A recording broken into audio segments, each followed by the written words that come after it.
I want to ask you about China in the Heartland. Not on your watch. Tell us a little bit about what's going on out there, Governor. Good to see you. Well, we've seen China aggressively go after purchasing our land in this country. And my belief has been for over 20 years now that we've systematically seen China buy up our supply chains. They not only control most of our prescription drug ingredients, they also control our chemical companies, our fertilizer companies. And now we've seen them in the last several years go out into several different states and purchase up ag land. And I really believe that when they do control supply chain, they will control the United States of America. If we think a pandemic was scary, wait until people go to the grocery store and they realize they can't feed their children because China has decided that they are not going to allow it because they want to aggressively pursue their agenda in this country. So I have asked Chairman Gallagher in the U.S. House of Representatives, who is overseeing the Select Committee on China, to adopt this amendment. It's a bill that he has, and put it into the National Defense Authorization Act. It would prevent China from purchasing our farmland. It would make sure that it is a national security issue and that we are being aggressive on making sure that we're protecting freedom and liberty here in the United States. What's really at the heart of this, if you know? I've heard speculation, for example, that it might be the National Board of Realtors that like the idea that they can make these massive profits by selling to Chinese buyers because they'll pay top dollar. And for land that might not otherwise be worth as much money. Who's the real culprit here, and who really needs to be called out on this, Governor?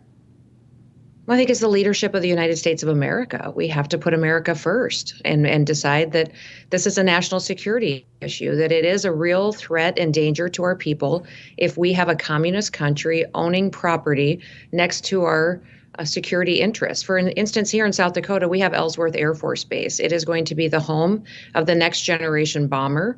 It is where DOD is going to be putting the next aircraft that will protect us for the next 50 to 60 years. I think it's important that we have an area around that Ellsworth Air Force Base that is not allowed to be purchased by a country whose sole goal is to destroy us. And we've seen China and its dictators have a plan for hundreds of years to become a world power, to be dominant.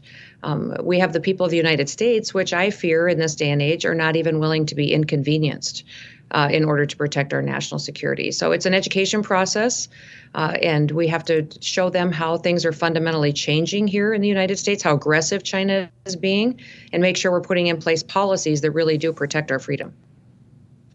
Governor, let me transition from China to Israel. We haven't talked since that attack on the Israeli citizens, the brutal attack. Where are you on this as it relates to kind of how the United States should handle this at this point? Because Biden, good luck with that. That's an Excedrin moment, not just waiting to happen. It's literally happening as we speak. So what would you do exactly? How would you kind of handle this? What needs to happen, especially from an America First perspective? Israel has their war that they need to fight and win. The United States needs to give them support. But what does that support look like exactly? And how should they go about handling this?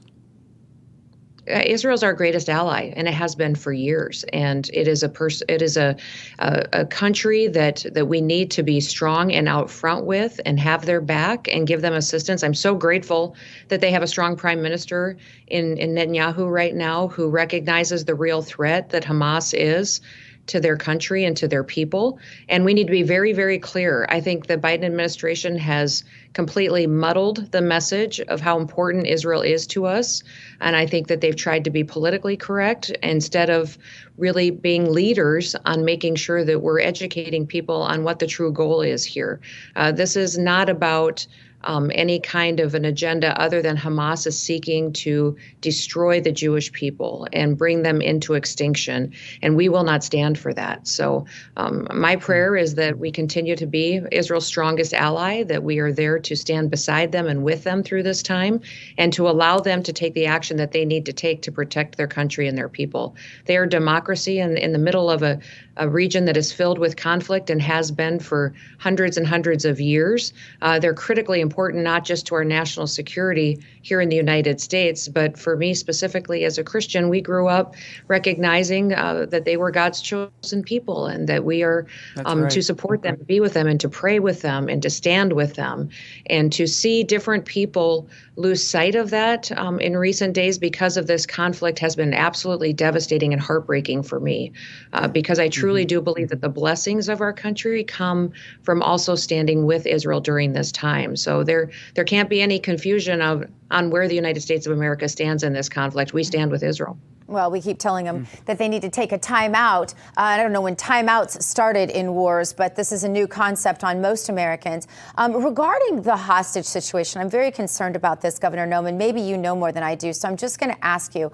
It's very bothersome to me that the hostages that are being released are some of the worst anti-Semite, most brazen murderers, and in some cases even we've had suicide bombers that were released. And I don't understand why Israel's making this decision. One quote from one hostage that was released said this. It said, "We are waiting for you in the West Bank cities from Hebron to Jenin. We will slaughter you. We will do what Hitler did to you and say what he did was a joke. We'll drink your blood and eat your skull." I mean, it goes on. These are disgusting. This is one of the people that they decided to release. Can you help us understand why these brazen hostages are among the first being released? And this is the danger that happens when you start to negotiate with terrorists, which has not been the policy of the United States in the past. This administration has broken that policy, and now we're seeing the consequences of that. And Israel will have to live with that, but we will have to live with that as the United States of America, too. We are be less secure because of how this was negotiated. We are more threatened here in our homeland because of the way that this was put forward. So I'm grateful, of course, for the innocent individuals who now are home with their families.